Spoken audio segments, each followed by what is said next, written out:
In introducing the armor of God in the 6th and final chapter of the book of Ephesians, at verse 10, Paul said, "Finally, my brethren, be strong in the Lord and in the power of his might.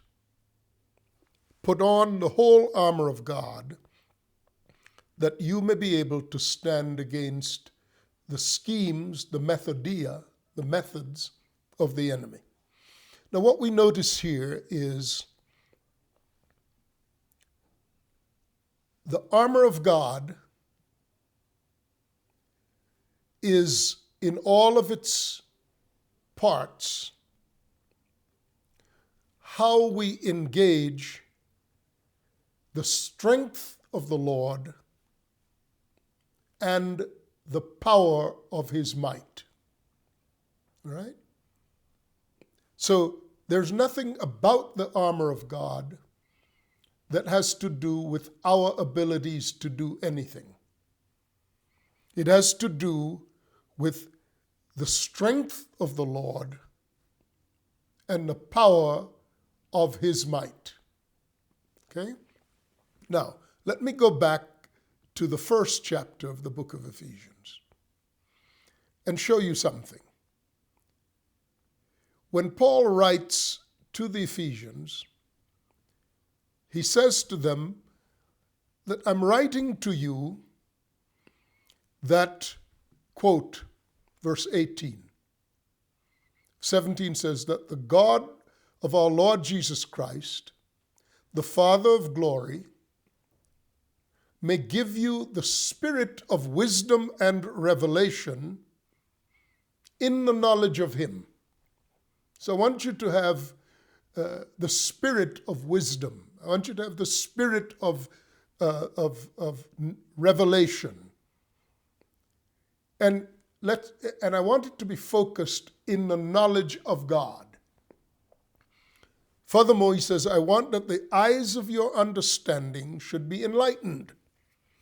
These aren't the physical eyes. It's the eyes of your understanding. There's 7 spirits, 7 characteristics to the Spirit of God. When man fell, what was lost to man was the ability to see things the way God sees things. He no longer saw things through the eyes of his spirit. He began to see everything through the eyes of his soul. Keep that in mind, because what the enemy has constructed as the basis and footing of his warfare is what is effective to deceive the eyes of your soul. He started out that way in the garden. The tree was seen to be pleasing to the eye. So it shifted the vision away from an understanding of what they saw as interpreted through the eyes of their spirit, or as interpreted through their spirit, through an understanding of what they saw as interpreted through the eyes of the soul. The eyes of the soul, unlike the eyes of the spirit, register reality differently. The eyes of the soul register reality according to what you lust for. The lust of the flesh, the lust of the eyes, the pride of life. What that means is you will see things according to how you are predisposed to wanting to see them. And the driver behind how you wish to see anything is self-preservation and self-protection. These become strongholds. Strongholds. Holes that grip you strongly because they're rooted in the emotions of the soul. When God created people, people aren't good or bad. A baby is essentially innocent. But that baby becomes subject to all manner of conditionings upon the soul. The principal conditioning of a child is by the culture of a family. And the principal conditioning of a family is the culture of the ancestral lineage from which that child comes. The mother and the father, while the child is still in the womb, have discussions about that child, have discussions about all kinds of things around the circumstances of that child. The mother feels certain emotions based on these discussions, whether these are stirred up, whether these emotions are stirred up by memories of her own past in her own family growing up, or they're new memories or new emotional impulses created by the way the father's words affect her, which in turn come from the way the father grew up. These emotions are passed on to the child in the womb.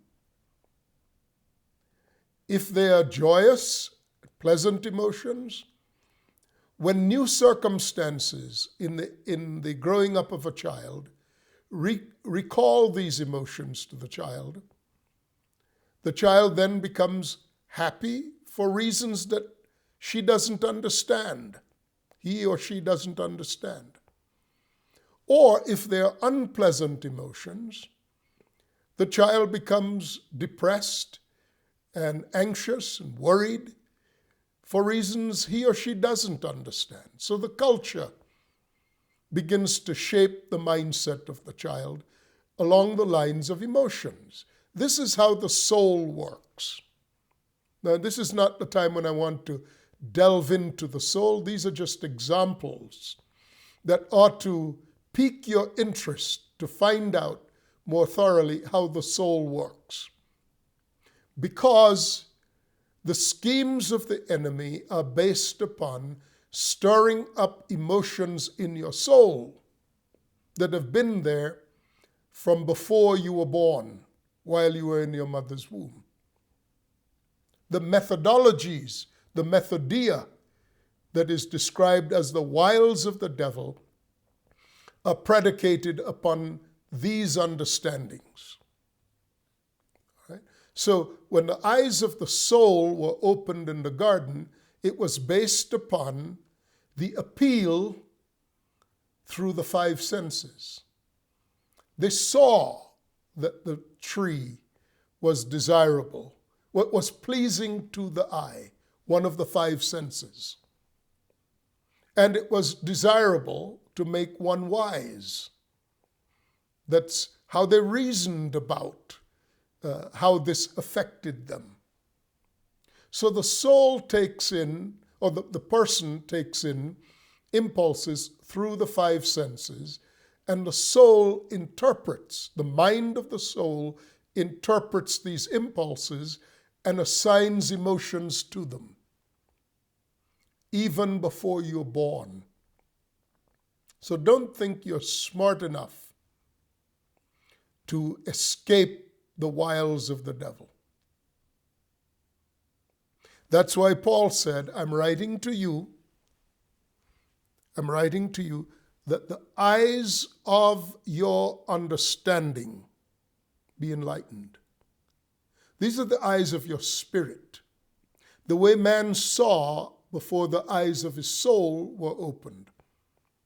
Remember in the garden it says, and the eyes of the soul, or the eyes, and his eyes were opened. In fact, that's what the devil said to man. If you eat of this tree, your eyes will be opened. Well, their natural eyes were open. They could see the fruit on the tree is pleasing. The eyes of their spirit were open because they were always talking to God. Every day he would show up and they would talk with him. What eyes then were not opened? The eyes of the soul. So the eyes of the soul were opened, and it took in the impulses through their five senses, registered these impulses in the soul according to desires, according to lust, and they acted, and the devil got them. Same scheme, same methodia.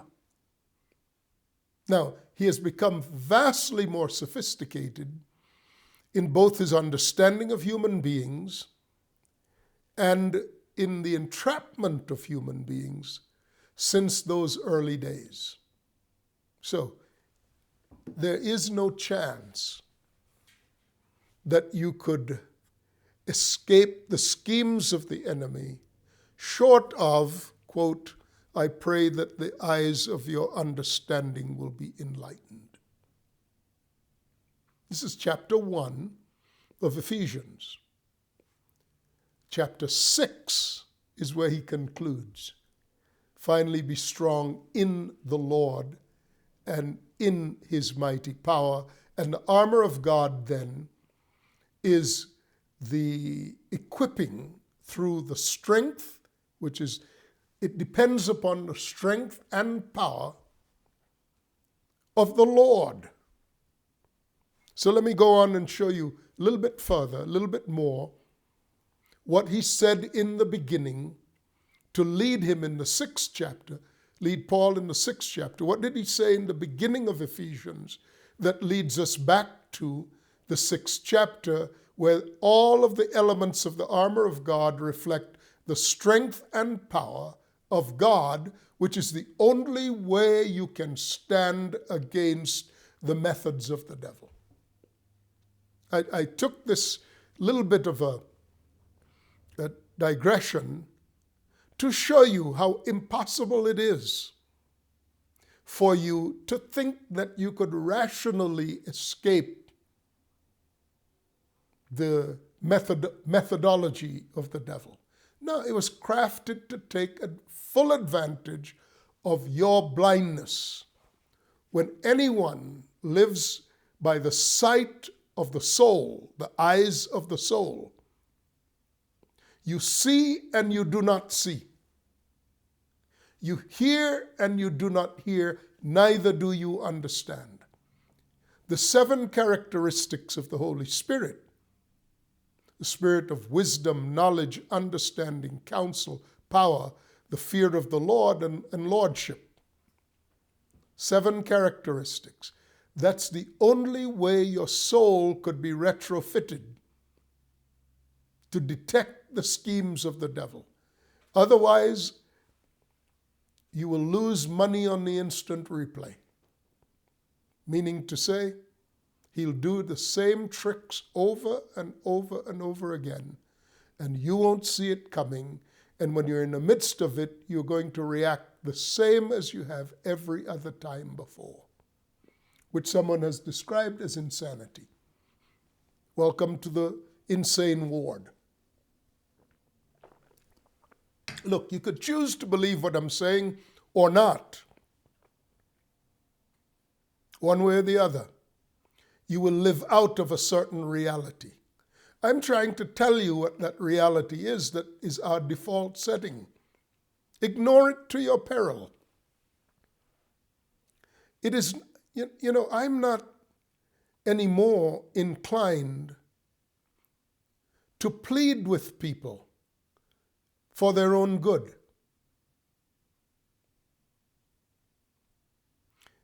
We have come to the place where that doesn't work. People think if you tell them what is true and for their own good, that you want something. The only way to get along in the church today is to tell people what they want to hear. I'm being this bold with you. I'm being this uncompromising with you. There's only a handful of people in the church who care about the truth. A handful. The majority hire preachers and go to conferences and pay entry fees to hear what they already believe. And they think that is truth. And they'll say silly things like, we are having ourselves church. Well, that's true. You're amusing yourselves. You're entertaining yourselves. And that's like having a party on the Titanic after it struck the iceberg. I'm trying to approach this from any way that I have any inspiration or insight, to try to convince a remnant of people to look up from the focus upon the lust of the soul, with some remaining intent to hear from God.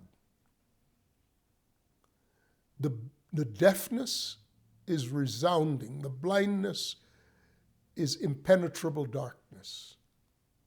And it's descended upon the church in this hour. It's why the church is doing all that it is doing, and the world hates it. It is bringing upon itself the long-rumored persecution. When it comes, not if, when it comes, no one will lift a finger to defend the church, because the church will have been presented as the ultimate foolish thing, comprised of just foolish human beings led by their lust. It won't even appear to be rational, let alone having the power of God and His might in which it stands. It's clothed itself with its lust, and it thinks that its lust will attract more people from the world. No, they have different forms of lust. They lust for power. They lust for control. And whatever serves that is how they are entrapped in the labyrinth of the devil's schemes. So Paul said that the eyes of your understanding being enlightened, that you may know. Here are the things Paul once was writing Ephesians to say to the believers that he hoped they would know. Number one, what is the hope of his calling? You know, we weren't put here to save the world. That's a true evangelical notion. We were put here individually to carry the presence of God in our environments, to be light. To be light. When God said, "Let there be light," He had this in mind, that He would come and inhabit the body of Christ, and you in particular, to show some aspect of His character, so that when Christ is lifted up in that way, He will draw all men to Himself. In that sense, yes, they'll be saved. But it was never a method. It was never the foolish four spiritual laws as an argument or any other concoction. It was the appearing of Christ and the goodness of God that appears when Christ appears in you that is the message to which God wishes to draw men. Not evangelical framing of arguments. It doesn't work anymore, if it ever worked, because of the disgrace in which it comes. It's easy to dismiss anything evangelicals have to say today because of who evangelicals have become.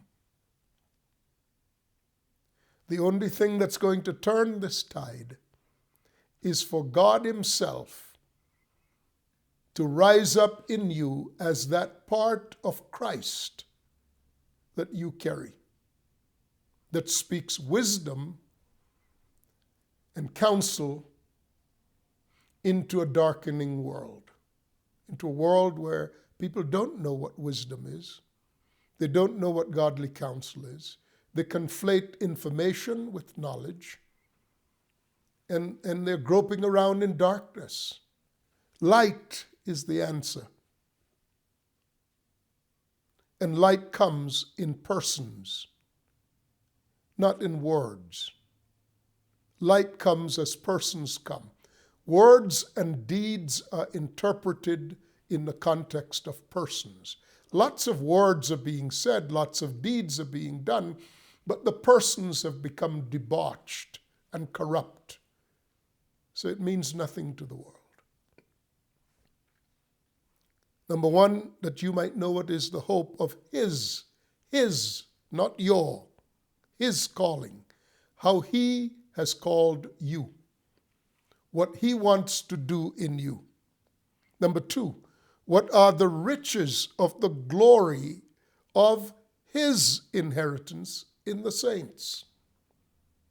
How he wishes to express himself with particularity in and through you, the richness of his presence. And number three, what is the exceeding greatness of his power toward us who believe? The words exceeding greatness are depicted in a Greek term, hupo balo. And it means to throw beyond. Like in the Olympic Games where the heroes would throw a discus beyond the furthest mark, or throw a javelin beyond the furthest mark. So it's beyond your expectation.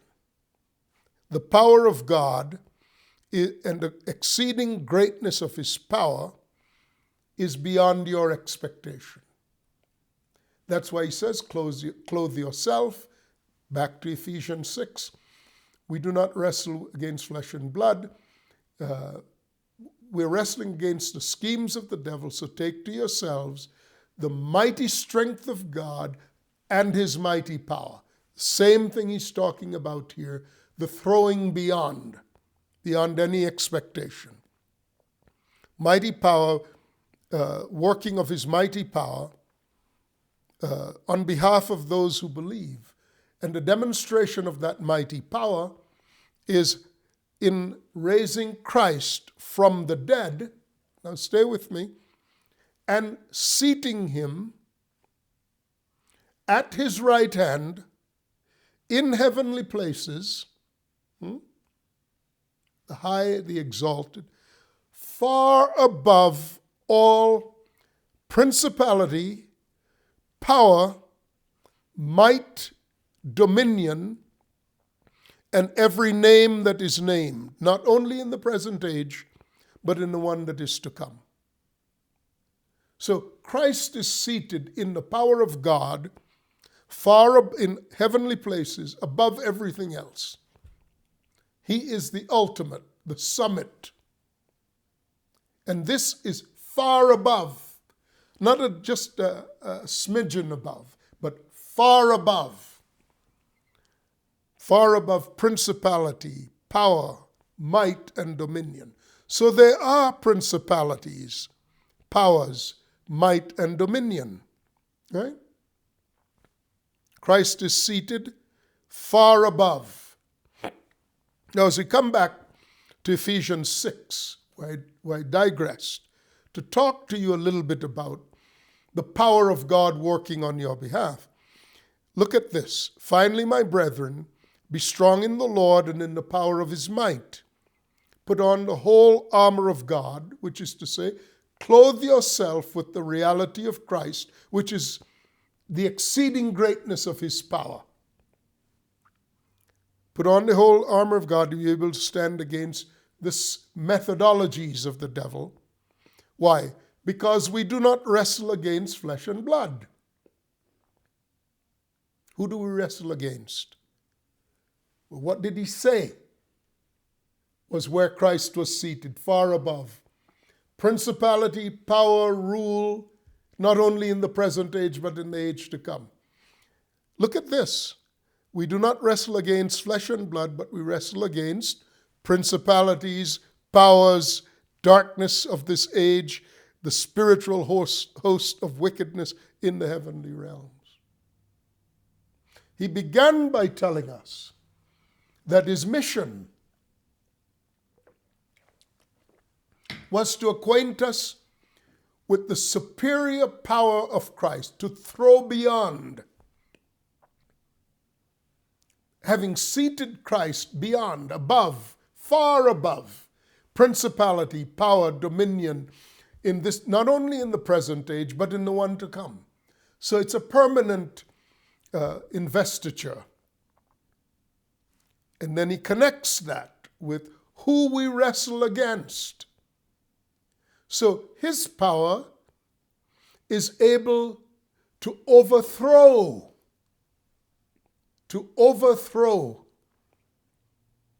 which is the word, it relates to the word antihistemi. I'll come to that in the later portions of this teaching. To stand successfully against, or in the nature of spiritual warfare, to withstand, which is the term Nikeo, Nikao. Nikeo, we get the English word or the Greek word that was uttered, the swoosh, Nike, the swoosh, Nikeo. That's the same word, a victor, one who is victorious and overcoming. So we do not wrestle against flesh and blood. We wrestle against principalities, which are domains of rule, and against the powers that rule in these domains, which are dark domains and attended by spiritual hosts, angelic beings of wickedness, and they're located in the invisible heavens, but they affect the earth. Now, does that give us a picture of what the theater of spiritual warfare is? It certainly outlines and frames the power that we have to engage the forces of evil. So what I want to talk about when we come back is how are the schemes of the devil formulated to take advantage of the blindness of the human soul. Continue with me. This is serious stuff. We are here coming up to the end of the age, when all of the conflict that began in the garden reaches its apogee and is being played out among nations. And God is about to raise up a holy people from among all the nations. And that which has stood in the place of a holy people is being cast aside to reveal a holy people. How serious do you think this is? Stay tuned. I'm Sam Soleyn. We'll talk more. Bye.